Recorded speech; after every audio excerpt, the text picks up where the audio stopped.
Ito mga kamars, tingnan nyo. So nakakamiss ang barkong ito. Yan.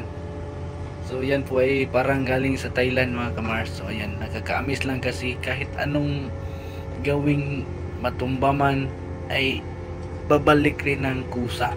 So ayan, tingnan natin yan oh. Yan oh. Tinumba na siya mga kamars. Yan.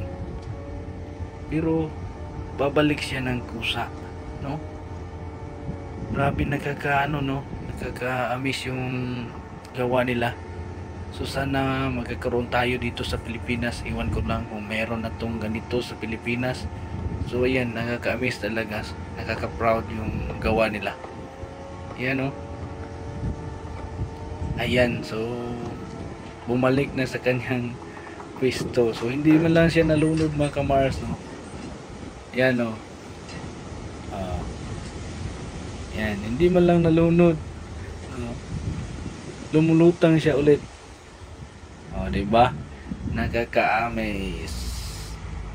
Thank you for watching.